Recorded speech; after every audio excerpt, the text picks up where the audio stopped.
네, 반갑습니다. 움직이는 교회 김상희 목사입니다. 오늘 함께할 말씀을 먼저 한번 합독하고 시작했으면 좋겠는데요. 창세기 22장 1절의 말씀입니다.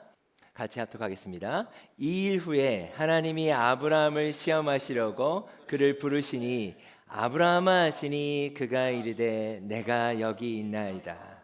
아멘. 오늘 제가 여러분과 함께 나누기 원하는 주제는요, 순종입니다. 근데 제목을 이렇게 한번 붙여봤습니다. 순종에서 시작된 소망. Here I am. 성경에는요, 순종이라고 하는 단어들이 참 많이 나옵니다.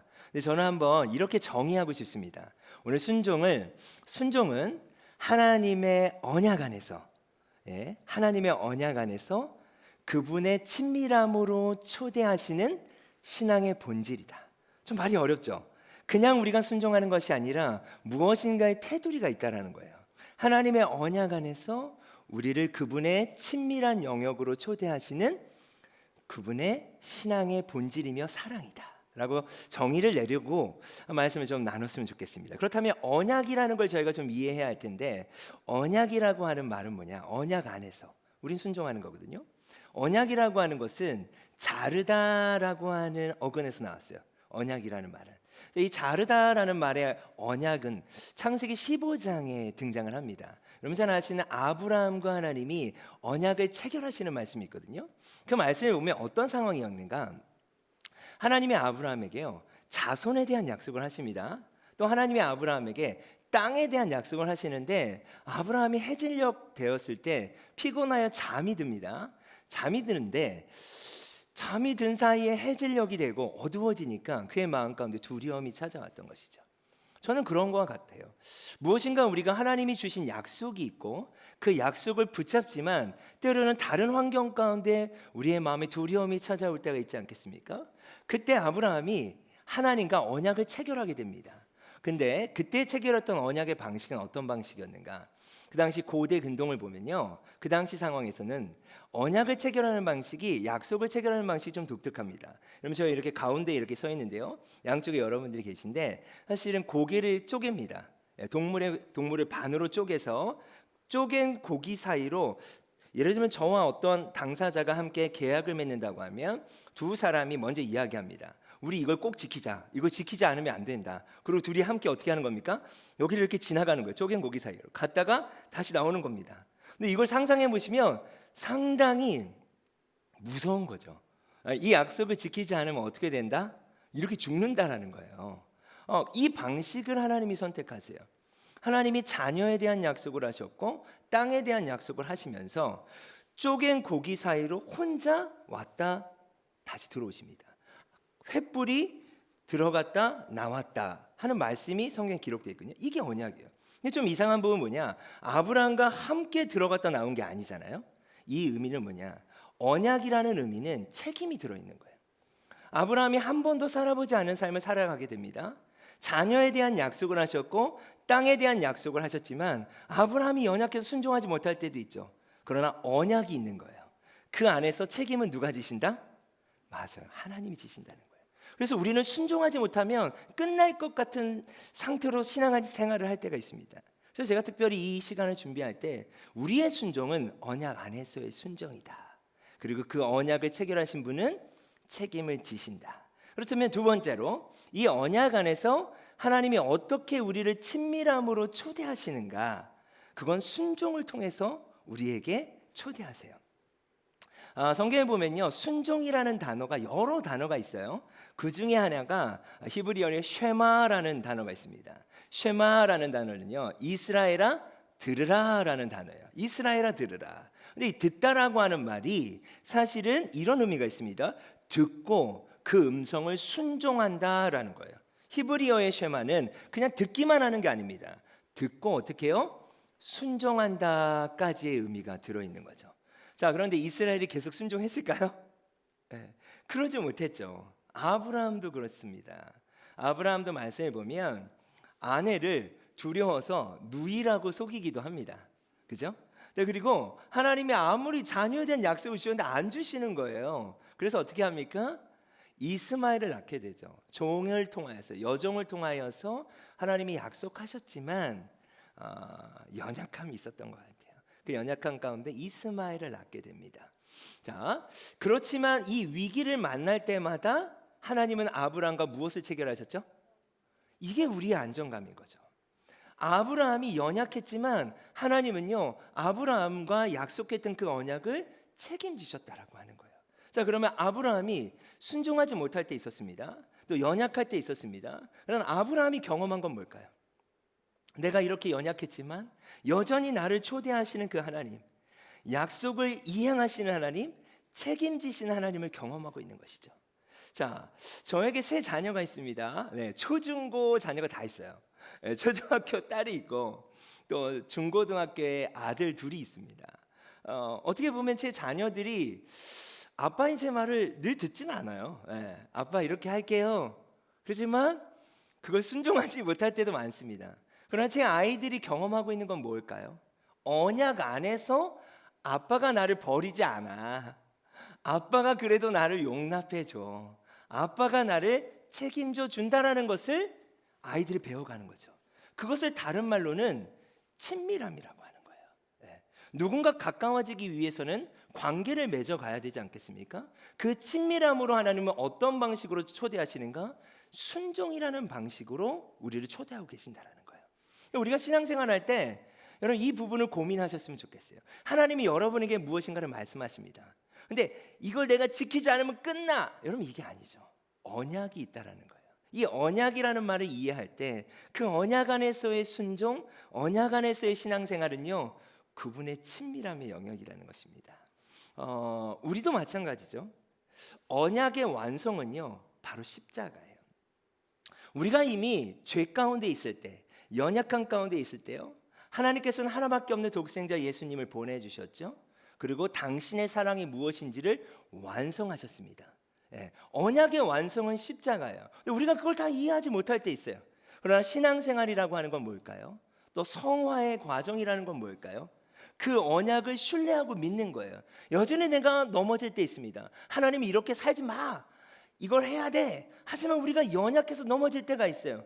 그러나 우리가 여전히 이 자리에, 저도 그렇고요, 여러분도 이 자리에 앉아 있을 수 있는 이유가 뭘까요?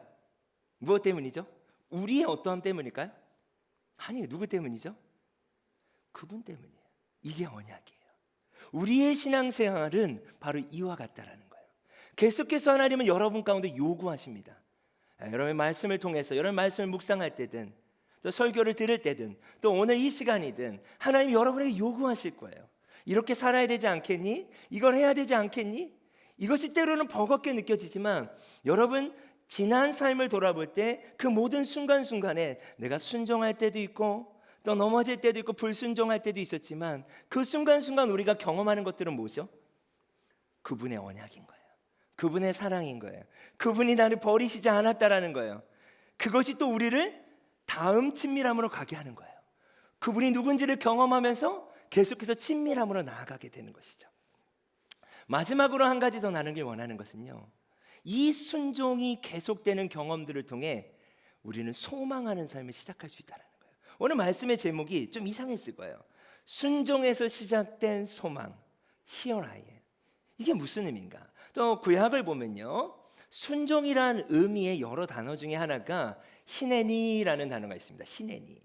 자, 히네니라는 단어는요, 아까 우리가 같이 보았던 본문 말씀이에요.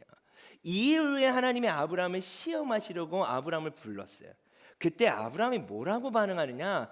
주님, 내가 여기 있습니다. 이게 히네니라는 뜻이거든요. 그러면 이 일 후라고 그랬잖아요. 그 전에는 전장에 뭐가 있는가? 그토록 원했던 독자 이삭을 낳게 해주세요.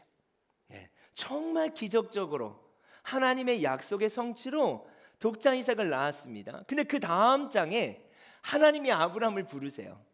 부를 때 주님 내가 여기 있습니다. 이 히네니의 뜻은 어떤 의미가 있냐면요, 어떠한 조건도 붙이지 않는 거예요. 주님, 제가 순종할 준비가 되어 있습니다. 이 종이 무엇을 말씀하시든지 제가 따라가겠습니다. 이런 의미가 내가 여기 있습니다. 그런데 놀라운 건 뭐냐면 이 1절 이후에 어떤 말씀이 나오는가? 하나님이 갑자기 이렇게 말씀하세요. 아브라함에게 독자 이삭을 드려라. 그러니까 예를 들면 독자 이삭을 드려라 라고 말씀하신 다음에 아브라함은 어떻게 할래? 그럼 고민이 되지 않겠습니까? 그런데 아브라함을 먼저 부르세요. 그때 아브라함의 태도는 뭐였냐면 주님 저에게 무엇을 말씀하셔도 저는 순종할 준비가 되었습니다. 여러분 이게 소망이에요. 소원하는 삶, 소망하는 삶 비슷한 단어 같지만요. 소망과 소원은 좀 다른 의미가 있습니다. 소원이라고 하는 단어는 내가 원하는 거예요. 뭐 주님 제가 이것도 원하고요, 이것도 원하고요, 이것도 원해요. 이게 응답될 수도 있고 응답되지 않을 때도 있지 않겠습니까? 근데 이런 과정이 바로 우리가 아까 이야기했던 순종과 불순종 사이에서 하나님을 경험하고 배워가는 삶이에요. 근데 이제 그 하나님이 누군지를 아브라함이 경험했어요. 그랬더니 더 이상 소원할 필요가 없는 거예요. 어떠한 조건을 붙이지 않을 수 있는 상태가 된 거예요. 그게 바로 소망이라는 단어를 쓰죠. 소망은요, 어떠한 조건도 붙이지 않을 수 있는 삶이에요. 왜요? 그분이 누군지를 내가 경험했고 그분이 어떠한 분인지 그 친밀한 가운데 내가 함께하기 때문이에요. 너무나 특별한 신뢰의 관계예요. 순종에서 소망으로 넘어간다고 하는요, 다른 차원의 순종을 시작하는 게 바로 소망이에요. 지금 아브라함이 그 본문 가운데, 이 본문 가운데 지금 이걸 시작하고 있는 거예요. 주님, 내가 여기 있습니다. 희내니 무엇을 말씀하셔도 저는 순종할 준비가 이미 되어 있습니다. 여러분 어떠십니까? 하나님이 때로는 무엇을 말씀하실까 봐 두려우십니까? 그럴 수 있어요. 그러나 순종의 과정을 통해서 우리가 언약 안에 있다라는 것들을 발견하고 하나님이 우리를 책임지시는 분이라는 것들을 경험해 나가기 시작할 때 우리는요, 순종을 넘어서 또 다른 차원의 순종인 소망하는 그러한 삶을 시작할 수 있을 줄 믿습니다. 그렇다면 오늘 우리가 이렇게 고백하는 거예요. 하나님, 내가 여기 있습니다. Here I am. 이게 바로 희낸이에요. 주님, 무엇을 말씀하셔도 저는 순종할 준비가 되었습니다. 주님, 말씀해 주세요. 여러분, 여러분의 삶의 영역 가운데, 일상 가운데, 가정에서든 학교에서든 캠퍼스에서든 직장에서든 여러분을 향한 하나님의 부르심이 있는 줄 믿습니다. 그 부르심 가운데 하나님을 더 많이 경험하실 수 있었으면 좋겠어요. 저항할 수 있었으면 좋겠습니다. 순종을 시작할 수 있었으면 좋겠습니다. 온전한 순종이 아니어도 괜찮아요. 왜요? 우리에게 뭐가 있으니까? 맞습니다. 언약이 있으니까요. 우리의 순종은 그냥 아무것도 없는 무책임한 상태에서 내가 순종하지 않으면 끝나가 아니라고 말했습니다. 언약 안에서 하나님은 순종케 하는 거예요. 저희 아이들이 놀이터에서 놀기를 좋아할 때가 있었어요. 근데 제가 우리 아이들을 마음껏 놀라고 할 수 있는 때는 제가 책임질 수 있는 범위 안에서예요. 여러분, 하나님은 여러분을 책임질 수 있는 범위 안에서 순종을 요구하시는 거예요. 그걸 통해 우리가 하나님을 경험하고 더 가까이 가게 되며 그걸 통해 또 다른 차원의 순종인 소망의 삶이 시작될 수 있는 줄 믿습니다. 여러분, 그렇게 여러분의 삶이 새롭게 시작되길 간절히 축원합니다.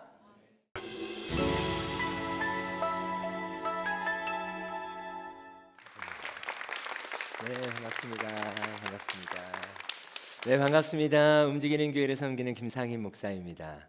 오늘 본문은요, 빌립보서 2장 5절에서 11절까지의 말씀인데 우리 5절 한 절 말씀을 같이 한번 합독하고 함께 말씀을 봤으면 좋겠습니다. 빌립보서 2장 5절 말씀입니다. 너희 안에 이 마음을 품으라 곧 그리스도 예수의 마음이니. 네, 오늘 말씀의 제목이요, 순종에서 복종까지 환대의 공간.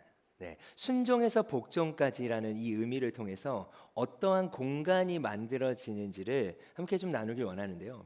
공간이라고 하는 건요, 매우 중요한 의미가 있다고 생각합니다. 이 공간도 공간이지 않겠습니까? 현대인들은요, 공간들을 찾아가요.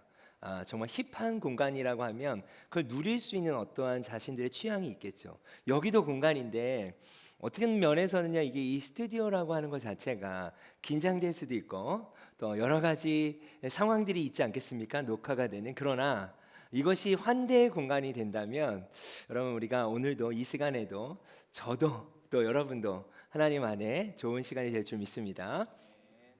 순종, 이 순종이라는 의미를요, 오늘 좀 부르심과 연결해서 좀 보길 원합니다. 우리 각자에게 허락하신 저는 부르심이 있다고 믿습니다.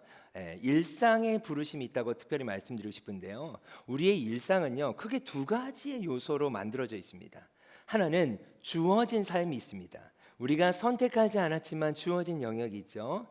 예를 들면 성별, 내가 남자로 태어나고 여자로 태어날 걸 우리가 결정하진 않았습니다. 또 우리의 부모님을 우리가 선택하진 않았죠. 또 우리의 외모도 우리가 선택하진 않았습니다. 각자의 부르심이 있다는 거예요. 그 의미가 우리가 선택하지 않았지만 주어진 것들이 있고요. 또 우리의 일상의 삶에서는요, 우리가 선택하는 것들이 있습니다. 학교를 선택할 수도 있고요. 또 오늘 이곳에 오신 것도 선택하신 거고, 또 어떤 선택이 있을까요? 남자친구, 여자친구, 결혼, 직장, 여러 가지 선택이 있지 않겠습니까? 우리의 일상이라고 하는 이 단어는 우리가 선택하지 않았지만 주어진 것과 우리가 매일의 삶 가운데 선택하고 있는 그 선택들이 만나서 함께 어우러지고 있는 어떠한 공간 내지 삶이라고 좀 규정을 한다면 그곳에 우리의 부르심이 있다는 거죠. 왜냐하면 우리가 선택했든 선택하지 않았든 이 모든 것을 주관하시는 분이 누구시죠? 그것을 우리가 믿는다면 우리의 일상의 삶에 우리는 부르심이 있다. 그럼 이 부르심을 어떻게 우리가 감당할 수 있는가? 순종을 통해서 감당할 수 있다는 것입니다. 특별히 빌립보서 2장 5절에서 11절까지의 말씀을 보기 원하는데요. 우리가 아까 합독했던 5절 말씀에 보면 너희 안에 이 마음을 품으라 곧 그리스도 예수의 마음이니라고 되어 있는데요. 이게 쉬운 성경 번역으로 번역된 그 성경을 보면요, 이렇게 되어 있습니다. 예수님처럼 생각하고 행동합시다. 그러니까 너희 안에 이 마음을 품으라. 곧 그리스도 예수의 마음이라고 하는 건 무엇인가? 예수님이 어떤 생각을 하실까? 예수님이라면 어떻게 하실까? 바로 이렇게 행동하라는 거예요. 자, 먼저는요, 순종을 하기 위해서는요, 빌립보서 말씀을 통해서 본다면 6절과 7절을 제가 한번 읽어보겠습니다. 그는 근본 하나님의 본체시래요. 여러분, 예수님은 하나님이십니다. 그런데 하나님과 동등됨을 여기지 아니하시고 자기를 비워 종의 형체를 가지사 사람과 같이 되셨대요. 자, 여기서 우리가 알 수 있는 건 뭐냐? 순종은요, 자기 비움을 통해서 시작된다는 거예요. 그래서 모든 것이 채워져 있다면 우리가 순종하지 않겠죠. 그러면 어떻게 예수님이 하나님이신데 종의 형체를 가지시기 위해서 그 모든 걸 비우셨을까요? 예수님이 비우신 건 뭘까요? 여러분, 예수님은요, 이 땅 가운데 성육신하셨습니다. 오셨어요. 근데 예수님은 100% 하나님이세요. 신성을 가지고 계세요. 그리고 100% 인간의 몸으로 오셨죠. 근데 여기서 우리가 좀 고민해 봐야 될 지점은 뭐냐면 예수님은요, 신성을 가지고 계셨지만 그분은 그 신성을 가지신 분으로서의 영광과 권리를 비우셨다는 거예요. 모르시는 게 아니에요. 인간의 형체를 입으셨지만 예수님은 하나님이시잖아요. 모든 것을 알고 계시고 보고 계시지만 그 권리와 영광을 비우셨다는 거예요. 빌립보서 12장 2절 말씀에 이런 말씀이 있습니다. 믿음의 주여 온전케 하신 예수를 바라봐라. 예수님이 어떠한 분이신지 너희가 알았으면 좋겠어. 근데 그분이 어떤 분이냐? 앞에 있는 기쁨을 위하여 모든 수치와 고통을 개의치 아니하시고 하나님 보좌 우편에 앉으셨느니라. 그러니까 예수님이 무엇인가를 보시고 비우셨대요. 이 말은 뭐냐? 무엇인가를 보셨다는 건 뭐냐면 비워내기 위해서는 채워질 거에 대한 비전과 부르심이 있어야 된다는 거예요. 우리가 어떻게 무엇인가를 비우려고 한다면 이 비워진 공간에 무엇이 채워져야 되는데 채워져야 한다라고 하는 그 부르심과 비전이 있어야 되지 않겠습니까? 그러니까 예수님의 그러면 비전과 부르심은 뭐였을까? 예수님이 왜 비우셨을까? 무엇 때문에 비우셨을까? 앞에 있는 기쁨 때문이래요. 앞에 있는 기쁨을 위해서 그 모든 것을 비우셨고 고통과 수치를 개의치 아니하시고 십자가에 죽으셨고 하나님 보좌 우편에 앉으셨대요. 자, 그러면 여러분 생각할 때 앞에 있는 기쁨이 뭘까요? 바로 저와 여러분인 줄 믿습니다. 네. 예수님께서는요, 그것을 기쁨으로 표현했어요. 저는 이게 너무 이해가 안 될 정도로 엄청난 일인 것 같아요. 우리를 죽어가고 있는 수많은 영혼들을 살려내시기 위해서 그것을 기쁨으로 묘사해요. 앞에 있는 기쁨 때문에 나는 종의 형체를 가졌어. 근데 그분은 하나님이에요. 인간의 한계를 다 입으시는 거예요. 인간의 한계 속에 하나님이신데 신적인 영광과 권리를 포기하시는 거예요. 인간을 공감하시는 거예요. 종의 형체를 가지사. 여러분 이것이 바로 자기 비움이라고 하는 것입니다. 그래서 저는요 삭개오가 생각이 나더라고요. 누가복음 19장에 보면 삭개오에 대한 이야기가 나옵니다. 삭개오를 이렇게 묘사해요. 그는 세리장이다. 그는 부자다. 그리고 또 하나의 정보를 제공합니다. 그는 키가 작다. 여러 해석들이 있는데 그 중에 하나는 삭개오는 아마도 열등감과 결핍이 참 많았던 사람일 것이다 라는 해석이 있습니다. 그러니까 그가 자신의 동족들의 세금을 걷는 세리장이 된 거예요. 얼마나 사람들이 미워하겠습니까? 그러나 자신이 그 열등감을 해결할 수 있는 방법은 무엇입니까? 부자가 되는 거예요. 세리장까지 된 거예요. 그런데도 이 결핍이 채워지지 않는 거예요. 너무나 외로운 거예요. 근데 어느 날 예수님이 이 마을에 오셨다는 이야기를 들었어요. 그때 삭개오가 어떻게 반응합니까? 그 나무 위로 올라가는 거예요. 키 작은 삭개오가. 누구를 보려고요? 예수님을 보고 싶은 거예요.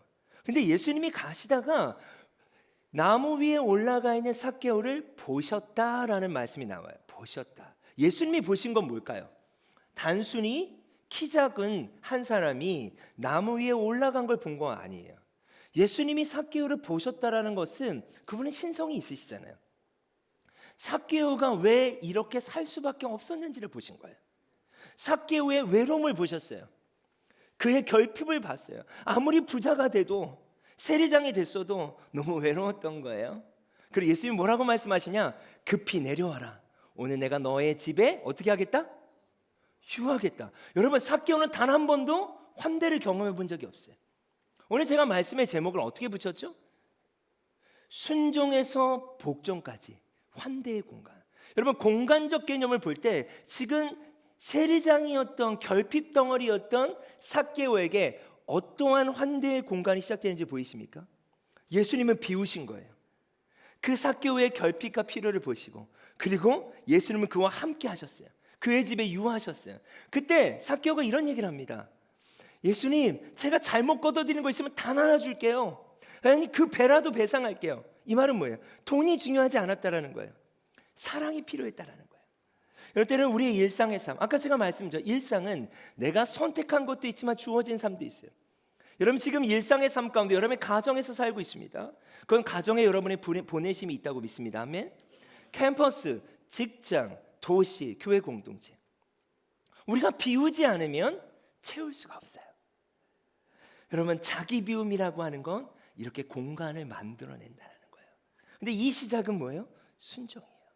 순종은 자기 비움에서 시작되는 거예요. 두 번째로요. 순종에서 복종까지라고 하는 제가 말씀을 드렸는데 자 8절을 보면 이런 표현이 납니다. 사람의 모양으로 나타나셨죠. 자기를 낮추셨어요. 그러면 죽기까지 복종하셨다는 표현이 나와요. 그러니까 순종이라는 단어와 복종이라는 단어가 좀 다릅니다. 그러니까 순종이라고 하는 단어의 의미는요. 내가 신뢰관계 안에서 동의가 일어난 거예요. 그러니까 여러분 교회 공동체에서든 뭐 직장에서든 여러분의 삶을 살아가는 그 위치에서 내가 납득되었고 이해가 돼서 동의가 일어나서 그 어떤 것을 하는 거, 이건 순종이라고 하는 거예요. 근데 오늘 성경은 복종이라는 표현을 썼어요. 복종은요 순종과 좀 다릅니다. 복종은 어떤 의미가 있는가? 내가 동의가 일어나진 않았어요. 내가 납득되지도 않았어요. 그러나 그 권위와 질서를 인정하고 동참하는 걸 얘기해요. 자, 여러분 예수님이 이런 표현을 썼어요. 예수님이 종의 형제까지를 가지셨어요. 이건 자발적 순종이지 않습니까? 스스로 동등됨을 여길 것으로 생각하시지 않았다라는 거예요. 그런데 십자가에 죽으셨다라는 표현에는 복종이라는 표현을 썼어요. 자, 여러분 잘 아시지만 이 십자가라고 하는 것은요, 그 당시 가장 저주받은 자들이 받는 처형의 방식이었어요. 너무나 수치스러운 거였어요. 여러분 그 십자가의 길을 걸어갈 때 사람들은 예수님의 옷을 찢었잖아요. 침을 뱉어요. 그리고 채찍으로 때려요. 그리고 벌거벗은 몸으로 십자가에 못 박아요. 여러분 그분이 누구세요? 그분이 하나님이세요. 그분이 모든 것을 가질 수 있는 분이세요. 여전히 신성을 가지고 계셨다고요. 그분은 하나님으로서 눈만 한번 껌뻑하면 그 모든 것들을 쓸어버릴 수 있는 능력이 있어요. 그러나 그 영광과 그 신성의 능력을 비워버리시는 거예요. 얼마나 고통스러우셨을까. 그 십자가라고 하는 방식이 얼마나 쉽지 않았을까. 예수님이 이런 표현을 쓰죠. 제자들에게 말씀하세요. 나를 위해서 좀 기도해 줬으면 좋겠어. 근데 제자들이 잠을 자지 않습니까? 네. 그때 예수님이 이런 말씀을 하세요. 기도하시면서 정말 땀이 피범벅이 될 정도로, 그런 표현이 있을 정도로 정말 간절히 예수님이 기도하세요. 이 쓴 잔을 내게서 옮길 수 있으면 옮겨주십시오.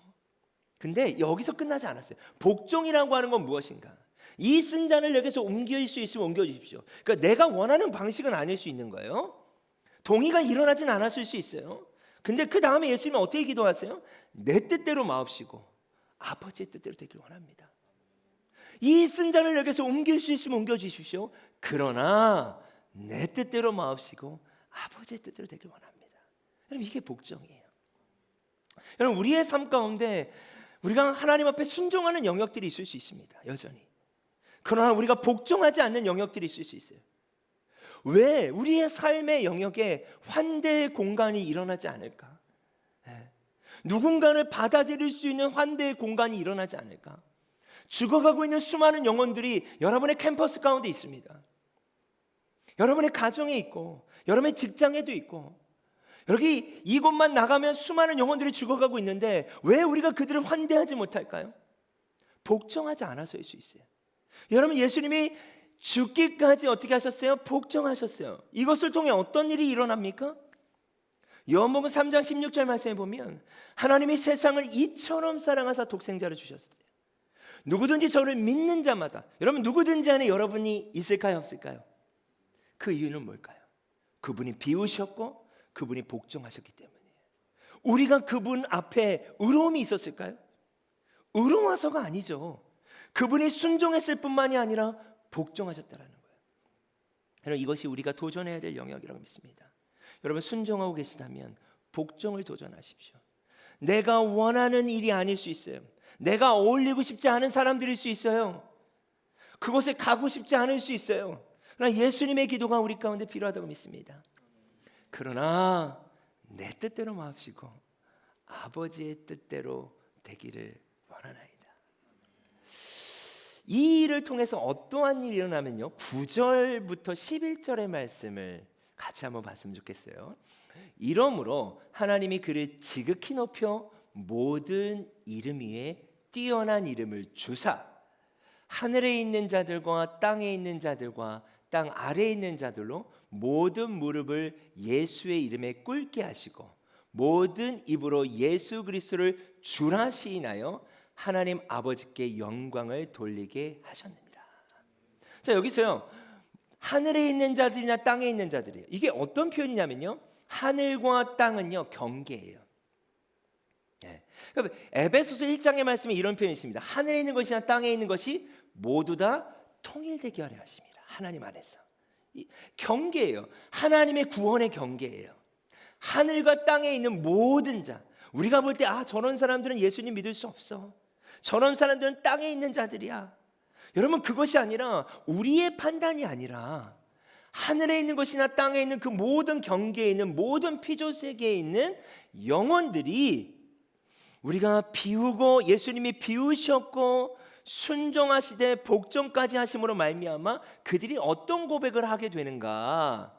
예수의 무릎 앞에 꿇게 되고 모든 입으로 예수를 주라 시인한다. 이게 놀라운 표현이에요. 여기서 주라고 하는 표현은요, 그 당시 로마 황제를 의미하는 표현이었어요. 그러니까 이 당시의 백그라운드를 생각한다면 그 당시에 로마 황제를 따르는 수많은 자들이 어떻게 보면 너무나 비효율적이죠. 어떻게 보면 힘이 없는 것 같아요. 그러나 그 예수 그리스도 한 분의 죽으심으로 말미암아, 복종으로 말미암아 궁극적으로 환대의 공간들이 만들어지고 그 환대의 공간 안에 그 모든 영혼들이 초대되며 그 영혼들의 입술 가운데 예수 그리스도를 주라고 고백하게 될 거라는 거예요. 보여지는 황제가 주가 아니라 진짜 주는 예수 그리스도다라는 고백들을 하게 된다는 거예요. 여러분, 말씀을 좀 정리하고 싶습니다. 여러분, 하나님이 여러분을 일상의 선교사로 부르셨습니다. 아멘. 제가 여러분의 가정에 살 수 없고요, 여러분의 직장을 다닐 수 없어요. 이 말은 여러분이 선택했든 선택하지 않았든 이 주어진 삶이 여러분의 부르심의 삶일진데, 여러분 순종을 시작하시길 원합니다. 순종은 자기 비움에서 시작됩니다. 자기 비움은 채워질 거에 대한 비전이 없다면 비우지 않을 거예요. 그 채워져야 될 영혼이 바로 옆에 있는 지체들이지 않겠습니까?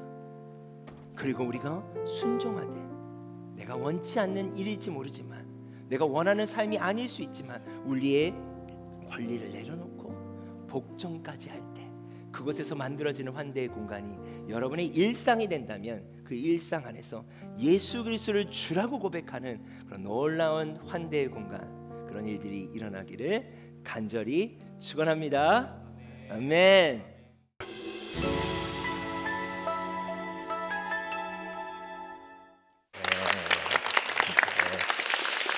네, 반갑습니다. 움직이는 교회 김상희 목사입니다. 오늘 함께 우리 볼 말씀은요, 호세아서 11장 1절에서 4절 말씀인데요, 우리 한 목소리에 한번 합독하겠습니다. 이스라엘이 어렸을 때 내가 사랑하여 내 아들을 애굽에서 불러내었거늘 선지자들이 그들을 부를수록 그들은 점점 멀리하고 바알에게 제사하며 아로새긴 우상 앞에서 분향하였느니라. 그러나 내가 에브라임에게 걸음을 가르치고 내 팔로 안았음에도 내가 그들을 고치는 줄을 그들은 알지 못하였도다. 내가 사람의 줄 곧 사랑의 줄로 그들을 이끌었고 그에게 대하여 그 목에서 멍에를 벗기는 자 같이 되었으며 그들 앞에 먹을 것을 두었노라.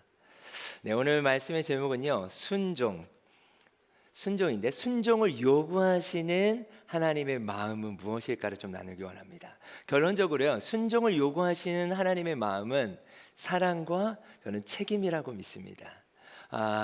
여러분, 누군가가 여러분에게 순종을 막 요구한다면 여러분 어떠실 것 같으세요? 누가 나에게 그 순종을 요구하는지가 좀 중요하지 않겠습니까? 저에게 이제 세 자녀가 있습니다. 근데 막내가 딸이에요. 아들 둘의 딸인데, 저는 제 막내가 아빠 나 이것 좀 해줘, 저한테 무엇을 요구해도 해줄 준비가 돼 있죠. 왜냐하면 제 막내 딸이기 때문이에요. 그만큼 누군가가 나에게 순종을 요구하고 있느냐가 매우 중요할 것 같아요. 그리고 그것을 다른 말로 얘기하면 신뢰죠. 내가 신뢰할 수 있는 사람이 나에게 요구할 때는 나는 그렇게 반응하고 싶은 거 아닐까요? 근데 신뢰라고 하는 건요, 하루아침에 생기진 않습니다. 함께한 시간 속에 쌓여진 경험이라고 할까요? 그 경험들이 쌓여서 내가 이분을 신뢰해도 되겠다, 그분이 나에게 무엇을 요구하든 그분의 의도를 의심하지 않아도 내가 함께할 수 있는 거죠. 자, 오늘 본문 말씀에 보면요, 순종을 요구하시는 그 하나님의 마음이 매우 잘 드러나 있습니다. 우리는 순종을 요구하시는 분한테 이렇게 해야지, 아니 내가 이렇게 못했나, 이런 측면을 생각할 수 있지만, 오늘은요, 순종을 요구하시는 하나님의 마음은 어떠한지 함께 좀 보길 원해요. 여기서 애굽을, 아까 우리가 봤던 말씀이죠, 내 아들을 애굽에서 불러내었다라는 표현이 있어요. 하나님께서 애굽에서 불러내었다라고 하는 표현은요, 출애굽 모티브라고도 합니다. 이것이 우리에게 있어서는 구속의 사건이 될 것이고, 애굽에서 또한 불러내었다라고 하는 것은 종된 노예들이었던 이스라엘 하나님이 어떻게 하셨죠? 해방하셨다는 말씀이에요. 하나님이 해방해 주셨어요. 자유를 주셨어요. 너무 감사한 일 아니겠습니까? 그런데 하나님은 그렇게 해방해 주셨지만 하나님이 선지자들을 통해 막 부르십니다. 누구누구야, 내가 너가 이렇게 했으면 좋겠어. 근데 오늘 말씀을 보면 부르면 부를수록 그들은 더 멀리 가버립니다. 부르면 부를수록 오히려 우상을 숭배하고요, 하나님을 떠나요. 여러분, 이 순간 하나님은 어떻게 하셔야 될까요? 이렇게 하나님이 해방시켜 주셨는데 하나님이 부를수록 그들은 점점 멀리 가버린다. 순종을 요구하시는데 그들은 불순종하고 점점점 멀리 떨어져 가는 거예요. 그때 하나님은 어떻게 하셔야 하는가? 근데 그때 하나님이 오늘 본문 말씀에 보면 걸음마를 가르치셨대요. 멀리 떠나고 있는 당신의 자녀들의 걸음마를 가르치시고 입히시고 먹이시고 보호하셨다라는 말씀이 나와요. 그런데 놀라운 건 뭐냐? 그들은 실제로 그것을 알지 못했대요. 그들의 삶은 늘 그렇게 살았지만 하나님은 보이지 않게 그들을 보호하고 계셨고 입히시고 먹이셨다라는 거예요. 여러분, 우리는 어떤가요? 우리의 삶의 영역 가운데 하나님이 우리를 구원하셨습니다. 여러분 믿으십니까?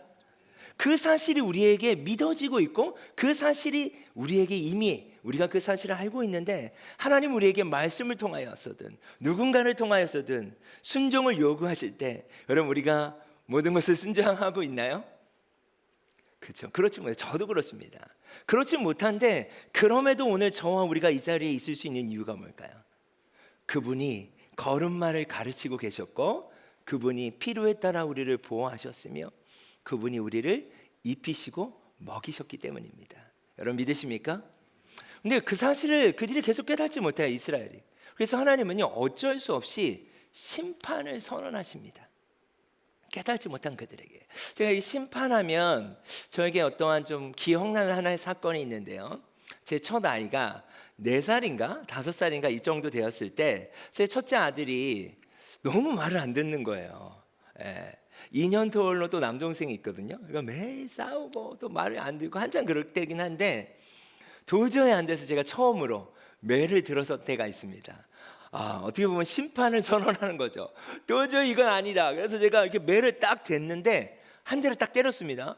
근데 그 순간 처음으로 맞은 거예요. 이 아이가 너무 놀래가지고 바지에 오줌을 싸버린 거예요. 물론 그 힘의 강도가 어떤지 저도 잘 몰라요. 물론 세게 때렸나? 그건 모르겠는데 이 아이가 너무 놀라서 바지에 오줌을 딱 싸버리는 순간 제가 더 놀란 거예요. 그래서 제가 이렇게 한 대를 딱 때렸는데 예상한 게 아니라 이 아이가 너무 놀라서 바지에 오줌을 싸는 걸 보고 막 그 짧은 거리지만 막 제 아들한테 달려가서 안아주면서 제가 뭐랬냐, 아들아 미안하다, 잘못은 얘가 했는데 제가 사과를 하고 있더라고요. 이것이 순종을 요구하셨던 하나님의 마음이라는 걸 제가 깨닫게 됐어요. 11장 8절 말씀을 한번 보면요, 호세아서 11장 8절에는요 이러한 말씀이 있어요. 내가 어찌 너를 놓겠느냐, 아드마바 같이 놓겠느냐, 수보인 같이 놓겠느냐, 내가 어찌 너를 포기할 수 있겠느냐. 이 본문의 어떤 배경은요 하나님이 심판을 선언하셨을 때예요. 하나님이 심판을 선언하시고 선언하신 하나님의 마음이 어땠는가? 내가 어찌 너를 버릴 수 있겠어, 놓을 수 있겠어. 나의 긍휼이 내 마음에서 온전히 불붙는 듯 하도다. 이게 무슨 표현이냐? 내가 미치겠다는 거예요, 내 마음이. 심판을 선언해 놓고 제가 제 아이에게 달려가서 안아주면서 미안하다고 이야기했던 것처럼 하나님의 마음이 너무 아프다는 거예요. 이 긍휼이라고 하는 단어는요 어떻게 보면 이 어근을 보면 여성의 자궁이라는 의미가 있습니다. 그런 어근에서 나온 단어예요. 그러니까 아이를 출산할 때 어미는요 이 자궁에서 고통을 다 느낍니다. 그래서 이 긍휼이라고 하는 단어는 공감하다라는 의미도 들어있어요. 그 모든 고통을 다 공감하고 느끼시는 거예요. 누가요? 심판을 선언하신 하나님이. 이것이 순종을 요구하시는 아버지의 마음인 거죠. 제가 최근에 누가복음 8장의 말씀을 좀 묵상했을 때가 있었습니다. 거기에 보면요 4종류의 밭이 나옵니다. 4종류의 밭이 나오는데 여러분 잘 아시는 말씀이죠. 길가밭이 있고요, 돌짝밭이 있어요, 그리고 가시밭이 있어요. 근데 농부가요 이상합니다. 그 말씀을 보면 덜어는 길가에, 덜어는이라는 표현이 똑같이 있거든요. 농부가 씨를 뿌리는데 똑같은 씨, 좋은 씨앗을 길가에도 뿌리고 돌짝밭에도 뿌리고 가시밭에서 뿌리는 거예요. 이게 이해가 안 가는 말씀이죠. 농부가 씨를 뿌리려면 좋은 땅에만 뿌리면 되는데 어차피 싹이 나지 않는 걸 아는데 농부가 씨를 계속 뿌리는 거예요. 그런데 성경에 이렇게 되어 있어요. 어느 날 좋은 땅에, 똑같은 씨에, 덜어는 좋은 땅에 심겨짐에 누가복음에는 100배의 열매를 맺었다는 표현이 있습니다. 마가복음에는 30배, 60배, 100배라는 표현이 있는데 누가복음엔 100배 열매를 맺었대요. 이건 진짜 어떤 표현일까요? 씨를 심었는데 100배나 열매를 맺는다는 건 이건 상상할 수 없는 일 아닐까요? 이 말씀이 어떠한 의미일까? 처음에는 제가 이 말씀이 잘 해석되지 않았어요. 그런데 저를 이 말씀이 한번 대입해 봤어요. 제가 생각을 해보니까 저는 정말 돌짝밭 중에 돌짝밭이었습니다. 제가 모태신앙이지만 어떻게 보면 호세아서 11장의 오늘 본문처럼 하나님이 저를 만나 주셨고 애굽에서 저를 구출해 주셨고 구원해 주셨지만 하나님이 늘 저에게 순종을 요구하시면 돌짝밭처럼 반응하고 가시밭처럼 반응하고 길가밭처럼 반응했던 것 같아요. 그 시간이 너무 적지 않았습니다. 적지 않았는데 어느 날 그 똑같은 하나님의 사랑의 씨앗이 저에게 심겨졌을 때가 있어요. 그때 제 마음이 좋은 땅이었던 것 같아요. 그리고 그 땅이 저에게 이 씨앗이 심겨졌고 그 말씀이 믿어졌을 때 저는 처음으로 회개를 하게 됐어요. 근데 그 내용이 어떤 내용이었는가? 제가 저를 알잖아요. 돌이켜보니까 와, 하나님이 나를 이렇게 사랑하셨네. 어떻게 보면 오늘 말씀처럼 오히려 하나님이 부르면 부를수록 멀리 갔고, 순종을 요구하시면 저는 불순종으로 대답해드리고, 하나님이 살아계실까? 한번 보자. 그런 불순한 마음으로 때로는 하나님을 망령되이 여기기도 했고, 그런데 하나님이 나에게 걸음마를 가르치시고 입히시고 먹이셨던 것처럼 돌짝 빠실 때도 나를 사랑하셨고, 길가 마실 때도 나와 함께 하셨으며 가시 마실 때도 함께 하셨구나 라고 하는 것이 30배, 60배, 100배로 저에게 다가오더라고요. 언제요? 돌아보니까, 지난 시간들을 돌아보니까. 여러분, 이것이 바로 순종의 중요한 부분이라고 생각해요. 순종은요, 누가 그것을 요구하고 있느냐가 매우 중요하지 않겠습니까? 근데 제가 그 하나님의 사랑을 깨닫게 됐어요. 100배의 열매처럼. 그리고 지난 날을 돌아볼 때 제 인생의 모든 순간에 하나님이 함께 하셨구나라는 것을 고백하지 않을 수가 없었던 거예요. 여러분, 호세아서 2장 23절의 말씀을 보면요, 이런 표현이 있어요. 내가 나를 위하여 그를 땅에 심고 긍휼히 여기지 못했던 자를 긍휼히 여긴대요. 맞아요. 그렇게 불순종한 하나님의 자녀들을 어떻게 하나님이 긍휼히 여기실 수 있겠습니까? 근데 하나님은 어떻게 하셨어요? 긍휼히 여길 수 없는 너희를 나는 긍휼히 여길 거야. 그리고 이런 표현이 있어요.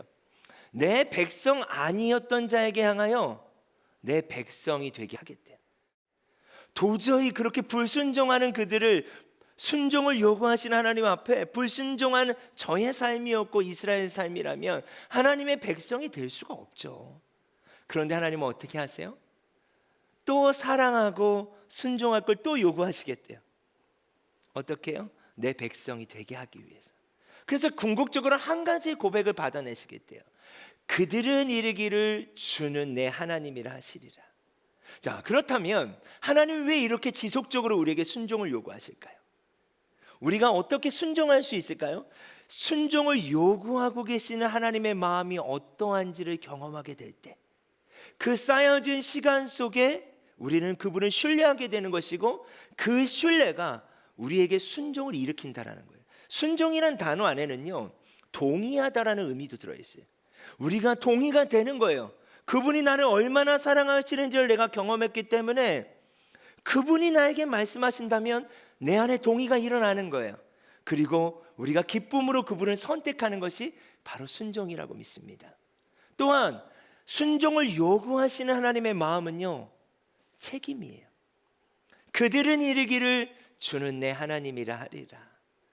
하나님의 백성이 될 수 없는 우리에게 백성이 되게 하시고, 하나님의 긍휼하심을 얻을 수 없는 우리에게 긍휼히 여겨주시면서 포기하지 않고 순종을 요구하시는 것은 그분으로 말미암아 우리는 구원을 받을 수 있기 때문입니다. 여러분, 믿으십니까? 네, 오늘 말씀을 좀 정리하고 싶어요. 호세아서를 통해서 우리가 오늘 나누길 원했던 메시지는요, 하나님의 마음입니다. 때로는 우리에게 요구하는 어떤 요구가 먼저 보일 수 있어요. 그러나 오늘 함께 나누길 원하는 마음은 요구가 보일 수 있어요. 아, 이것도 순종해야 돼? 또 이것도 순종해야 돼? 이것도 순종해야 돼? 예, 맞습니다. 요구가 먼저 보일 수 있어요. 그러나 순종을 요구하고 계시는 하나님이 누구신지에 대해서 한번 돌아보는 시간이 되었으면 좋겠습니다. 저는 개인적으로요, 제 인생의 타임라인이라고 하죠. 내가 태어날 때부터 지금까지 어떤 사건들이 있었는지를 기록해 본 경험이 있어요. 여러 가지 도구들이 있더라고요. 뭐 인생의 그래프라고 하는 것도 있고, 여러 가지 여러분 찾아보시면 도구들이 많이 있는데 한번 여러분 도전해 보셨으면 좋겠어요. 내 인생 가운데 어떤 일들이 있었지? 내가 어떤 사건들이 있었지? 돌아보시잖아요. 그 모든 순간에 하나님이 함께 하셨습니다. 그 함께 하신 하나님을 여러분이 발견하게 될 때 우리의 삶에 더 이상 순종이 무거운 짐이 아니라 그 순종을 요구하시는 하나님의 마음에 반응하는 우리의 기쁨의 선택들이 될 줄 믿습니다. 그렇게 여러분의 삶이 풍성하게 간절히 축원합니다.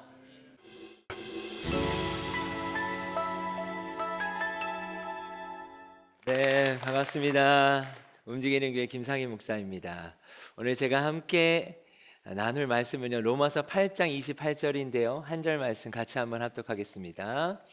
우리가 알거니와 하나님을 사랑하는 자, 곧 그의 뜻대로 부르심을 입은 자들에게는 모든 것이 합력하여 선을 이루느니라.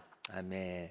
오늘 함께 나눌 메시지의 제목이요, 순종은 하나님의 선하심을 드러내는 예배이다. 좀 어렵죠? 이 순종이 하나님의 선하심을 드러낼 거라는 거예요. 그리고 그것은 곧 우리의 예배가 될 거라는 거죠. 여러분, 우리가 순종을 할 때 좀 기대하는 게 있지 않나요? 저는 좀 그랬던 것 같아요. 하나님, 주님이 저에게 말씀하신 것을 제가 순종하면 하나님 이렇게 해주실 거죠? 라는 그 뭔가의 안전장치들, 내 내면 안에 내가 이걸 순종하면 하나님 이걸 해주시겠지? 라고 하는 기대가 때는 우리에게 있지 않을까 싶은데요. 여러분, 우리가 기대한 만큼 될 때도 있지만 우리가 기대해도 또 그만큼 되지 않을 때가 있지 않을까 싶어요.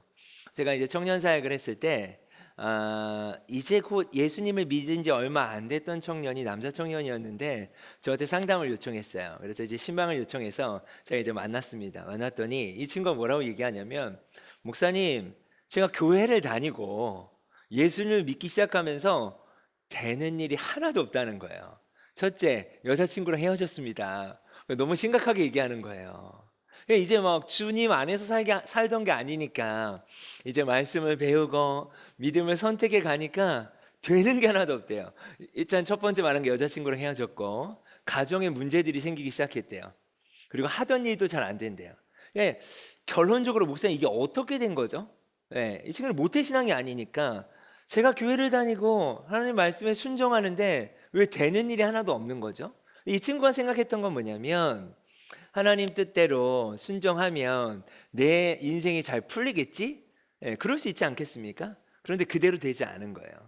그래서 제가 예상하지 못한 그 질문을 들은 거죠. 그것을 이렇게 바로 앞에서 막 이렇게 흥분해서 저한테 얘기를 하는 거예요. 그래서 제가 기도하면서 지혜를 구했어요. 하나님, 이거 뭐라고 얘기해야 되죠? 그리고 한참 제가 들으면서 고민하다가 그냥 솔직하게 얘기했어요. 왜 그런 일이 일어나느냐고? 나도 모르지. 사실 이게 제가 알 수가 없잖아요. 근데 괜히 제가 이래서 이런 거야 라고 말하고 싶지 않았어요. 그건 사실도 아니고 위로가 되지 않을 거라고 생각했어요. 목사님은 왜 그런 일이 일어나는지 사실 알 수 없어. 그랬더니 이 친구가 반응이 너무 싸늘해요. 뭐예요, 목사님? 목사님이시잖아요. 그러면 알아야죠. 왜냐면 자기는 너무 심각한 거예요. 근데 제가 그건 내가 알 수 없어. 그런데 목사님이 아는 게 있어. 내가 정확히 아는 게 있어. 그게 뭐냐요? 예수님이 너를 너무 사랑하신다는 거야. 이 아이가 이게 대답이 될까요? 대답이 안 되는 거예요. 근데 제가 말할 수 있는 건 뭐였냐면, 너를 예수님이 너무 사랑하셔. 왜 너의 삶에 너가 순종을 했는데 너가 생각한 대로 되지 않았고 기대한 대로 그 일들이 일어나고 있지 않지만, 그게 왜 일어나는지는 알 수 없지만 우리가 아는 게 있어. 그거는 예수님이 너를 사랑하신다는 거야. 그리고 제가 이 말씀이 생각났어요. 로마서 8장 28절 말씀을 같이 펴서 읽었어요. 제가 이 말씀을 본 이유가 이 앞에 이렇게 나와 있어요. 우리는 알거니와. 여러분, 우리는 모르는 게 너무 많습니다. 우리 인생에서 일어나는 수많은 일들 가운데 우리가 알 수 있는 일도 있지만요, 우리가 모르는 것도 너무 많아요. 근데 로마서 8장 28절의 시작은요, 우리가 알거니와 라고 돼 있어요. 그래서 이 친구에게 이 앞에 앉혀놓고 얘기했어요. 야, 너희 인생에 왜 이런 일이 일어나는지 나는 몰라. 근데 우리가 안대. 뭘 아는지 이제 내가 설명을 할게. 이 말씀을 보면 우리는 알거니와 하나님을 사랑하는 자. 여러분, 하나님 사랑하십니까? 그 뜻대로 부르심을 입은 자들에게 하나님이 약속하시는 게 있어. 그래서 제가 도전했죠. 너 하나님을 사랑하는 게 뭔지 이제 경험해야 돼. 그리고 너의 인생 가운데 하나님의 어떤 부르심이 있는지를 경험해야 돼. 그러면 이 말씀이 너의 인생 가운데 이루어질 거야. 우리는 알거니와 하나님을 사랑하는 자, 곧 그의 뜻대로 부르심을 입은 자들에게는 모든 것이, 여러분 모든 것 안에 제가 이렇게 설명했어요. 지금 너의 인생에 예수님을 믿고 순종하면서 일어나는 일, 이해가 안 되는 일들이 앞으로도 많이 있을 거야. 그리고 너가 순종할 때 하나님 허락하시는 기쁨도 있겠죠. 그러니까 우리가 알 수 있는 일이 있고 알 수 없는 일도 있어요. 그게 모든 거예요. 여러분 그렇지 않을까요? 우리가 신앙생활하면서 여러분이 하나님 안에서 이해가 되는 일이 있죠. 근데 때로는 왜 나에게 이런 고통이 찾아왔을까? 내가 하나님을 신실하게 섬기는데, 하나님을 기뻐하고 예배하는데 왜 나의 인생에 이런 일들이 자꾸 반복되지? 예, 우리가 알 수 있는 것고 알 수 없는 것도 있지 않겠습니까? 근데 이 모든 것이라는 단어 안에는 우리가 아는 것과 우리가 알 수 없는 모든 것이 들어가는 거예요. 그러면 여기까지의 말씀을 우리가 해석하면 우리는 알거니와 하나님을 사랑하는 자, 곧 그의 뜻대로 부르심을 입은 자들에게는 모든 것이, 우리가 아는 것과 모르는 것, 그 모든 것이 합력한다. 그러니까 우리가 아는 건 뭘까요? 모든 것 안에 들어있는 걸 다 알 수는 없어요. 그러나 이 모든 것을 뭐 하시는 분이 있다? 합력하시는 분이 있다라는 걸 아는 거예요. 때로는 우리가 순종할 때 그 순종의 결과가 내가 원하는 결과가 아닐 수 있어요. 오히려 더 어려움이 우리 가운데 올 수 있어요. 그 부분에서 우리는 알 수 없어요. 우리가 하나님이 아니기 때문이에요. 그러나 우리가 아는 것은 뭐냐? 이 모든 것을 합력하시는 분이 있다라는 걸 우리가 아는 거예요.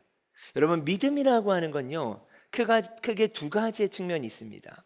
아주 단순한데요, 믿음은 아는 것은 확 붙잡아야 돼요. 모르는 것은 어떻게 해야 될까요? 모르는 것으로 둬야 돼요. 우리는 자칫 모르는 것을 아는 것처럼 가지고 오려고 할 때가 있어요. 우리가 모든 것 안에 우리가 모르는 거 너무나 많아요. 그러나 우리가 아는 건 뭘까요? 이것을 합력하시는 분이 있다라는 거예요. 근데 그분은 어떤 분인가? 선하신 분이라는 거예요.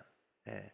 우리는 알거니와 하나님을 사랑하는 자, 꼭 그의 뜻대로 부르심을 입은 자들에게는 모든 것이 합력하여 선을 이루리라. 여기서 선이라는 단어가요, 아가도스라는 단어를 썼는데, 이 아가도스라는 단어의 뜻은 무엇인가? 하나님 측면에서 가장 좋은 거예요. 그러니까 순종을 요구하고 계신 하나님 측면에서 가장 좋은 것들로 하나님은 합력하고 계신다라는 거예요. 자, 오늘 말씀의 제목이요, 순종은 하나님의 선하심을 드러낸다고 그랬잖아요. 자, 그러려면 무엇이 필요한가? 제가 이 친구에게 이렇게 도전했어요. 그럼 목사님, 이 말씀을 제가 경험하려면 합력하시는 분이 있고 그분이 선하심을 제가 경험하려면 어떻게 해야 될까요? 라는 질문이 저에게 왔어요. 그때 제가 이렇게 얘기했어요. 점과 선과 면이라는 제가 설명을 해줬어요. 그럼 우리가 하루하루 순종을 선택해 가는 것을 점이라고 제가 한번 해볼게요. 여러분, 우리 오늘도, 우리 이 시간에도 또 우리가 하나님을 선택해서 이 자리에 있는 거 아닐까요? 수많은 순종의 선택들이 오늘 하루에도 있습니다. 근데 이 선택들이 계속되면 이 선택들은요, 선이 돼요. 선이 계속되면 뭐가 될까요? 면이 되는 거예요. 그러니까 어느 순간 우리가 합력하여 선을 이룬다, 순종은 하나님의 선하심을 드러낸다고 하는데, 그걸 언제 할 수 있는가? 돌아볼 때 알 수 있어요. 아, 내 인생을 돌아봤더니 하나님이 이렇게 합력하셨네. 그 당장에는 이해가 안 될 때가 있죠. 어떻게 다 이해할 수 있겠습니까? 그런데 돌아보니까 아, 하나님의 선하심이었구나. 여러분, 순종은 하나님의 선하심을 드러내는 거예요. 합력하시는 분이 있기 때문입니다. 많은 청년들이 이런 질문이 있습니다. 청년들이 아니어도 우리 질문들이 있겠죠. 어떻게 하나님의 인도하심을 받아야 해요? 하나님이 나의 삶을 어떻게 인도하세요? 여러분, 하루하루의 선택의 순종들이 쌓이면 길이 보이기 시작해요. 내 지나왔던 삶의 선과 면들이 길이 되어서 아, 하나님이 나를 이렇게 인도하셨구나. 그러면 어떠한 믿음이 우리에게 주어질까요? 아, 하나님이 나의 삶을 앞으로 이렇게 인도하시겠구나. 이것이 바로 인도하심을 받아가는 삶이에요. 근데 인도하심을 받아가는 삶을 살기 위해선 하나님이 누구신지를 알아야겠죠. 그분은 합력하여 선을 이루시는 그 분이신 줄 믿습니다. 그 주체가 하나님이라는 거예요. 내가 순종을 할지라도 그것을 합력하시는 분은 바로 하나님이다. 여러분, 이것이 우리의 믿음이 되었으면 좋겠습니다. 오늘 말씀이 하나님의 순종은 하나님의 선하심을 드러내는 무엇이다? 예배이다. 예배까지를 설명하고 싶어요. 예배. 제가 참 좋아하는 우리 여자 선교사님이 계십니다. 헬렌 로즈비어라고 하는 선교사님인데요. 선교사님은요, 어렸을 때부터 철저한 신앙교육을 받으세요.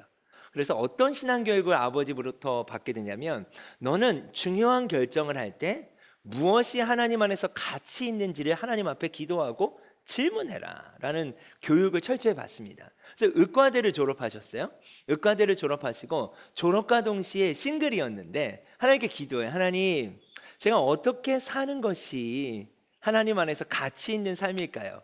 근데 그 당시 1953년도니까요.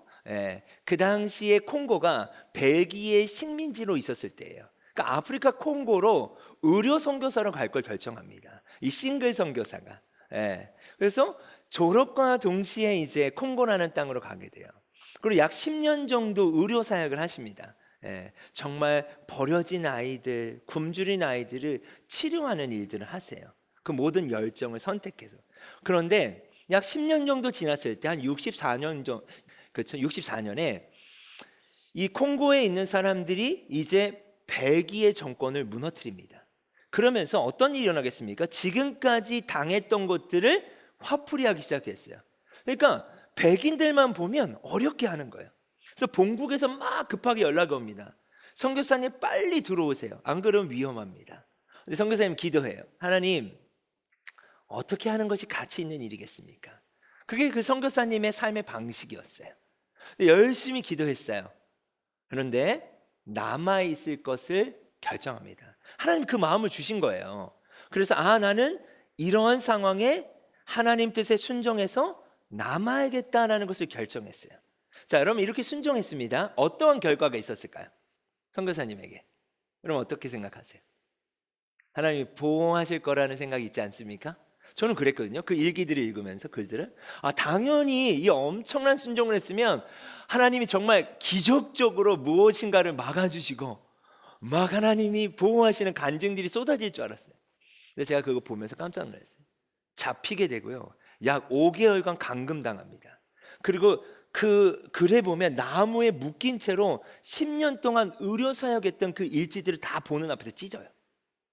그러니까 여자로서서 감당할 수 없는 수치와 아픔들이 있었던 거예요. 5개월을 감금을 당합니다. 근데 그 기도문이 있습니다.